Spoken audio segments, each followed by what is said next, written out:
নমস্কার, মায়ের রান্না চ্যানেলে আপনাদের প্রত্যেককে জানাই স্বাগতম। আজ কচি ঝিঙে নিয়ে আমি এসেছি একটি সহজ রেসিপি আপনাদের তৈরি করে দেখাবো। আমার এই রেসিপিটি তৈরি করতে লাগবে কচি ঝিঙে। অবশ্যই ঝিঙেটা খুব কচি হতে হবে। দেখুন, আমি বাজার থেকে কিনে নিয়ে এসেছি এইরকম ঝিঙে, তারপর কেটে রেখেছি, তারপর আলু ছোট ছোট করে কেটেছি, তারপর নিয়েছি পোস্ত বাটা আর নিয়েছি 5 ফোড়ন। ব্যাস এই লাগবে, আর আমার কিছু লাগবে না এটা রান্না করতে। ঝিঙে পোস্ত যারা আমিষ খান তারাও খেতে ভালোবাসেন, আর ঝিঙে পোস্ত খেতেও খুব সুন্দর হয়, তাই আমাদের খুব ভালোভাবে এটা তৈরি করতে হবে। পেঁয়াজ বিনাও ঝিঙে পোস্ত যে এত সুন্দর হয় তা আপনারা যদি এইভাবে রান্না করে দেখেন তাহলে আরো বুঝতে পারবেন।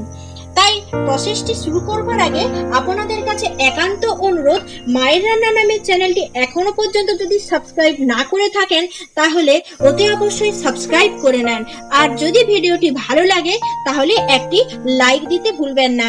চলুন আমরা প্রসেস শুরু করি। গ্যাস অন করে আমি কড়াই চাপিয়ে দিয়েছি। এরপর আমি সরষের তেল অ্যাড করব। খুব অল্প তেল লাগবে, তাতেই চলে আসবে স্বাদ। অবশ্যই সরষের তেল দিতে হবে, নইলে স্বাদ আসবে না।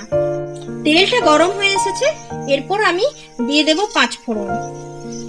এখানে আমি কোনো লঙ্কা দেব না, আপনারা লঙ্কাও দিতে পারেন। আমি বিনা ঝালেই পোস্ত রান্না করব, কারণ ঝিঙে পোস্ত ঝাল না দিলে বেশি মুখরোচক হয়।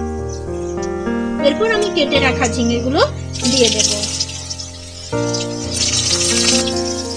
আলু দিয়ে দেব একসাথে, পরিমাণ দিয়ে দেব লবণ। আপনারা সবাই জানেন যে ঝিঙে থেকে জল বেরোয়। এরপর আমি ভালোভাবে এটাকে নাড়িয়ে দেব। ঝিঙে থেকে অনেক জল বেরোয়, তার জন্য ঝিঙের জলেই আলুগুলো সেদ্ধ হবে।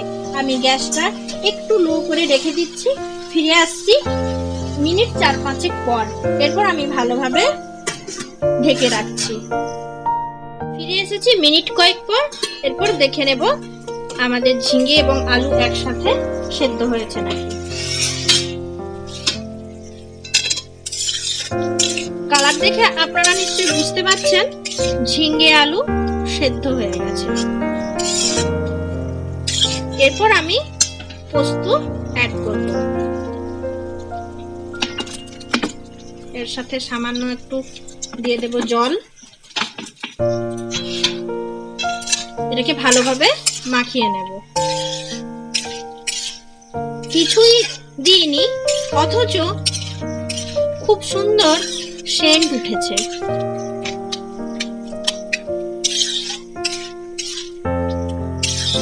এরকম ভাবে আমি 2 থেকে 2.5 মিনিট ফুটতে ছেড়ে দেব।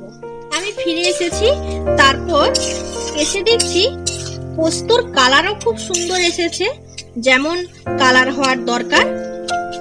এতে আমি কিছুই দিইনি। এরপর আমি পরিবেশনের জন্য রেডি করে নেব। চলুন, পরিবেশনের জন্য আমি ঝিঙে পোস্ত পুরো রেডি করে নিয়েছি। কেমন লাগলো রেসিপিটি? খুব সহজ না? আপনারাও করে দেখুন, অবশ্যই ভালো লাগবে। যদি ভিডিওটি ভালো লাগে একটি লাইক অতি অবশ্যই দেবেন, আর কেমন হলো আমায় কমেন্ট বক্সে জানাবেন। ধন্যবাদ।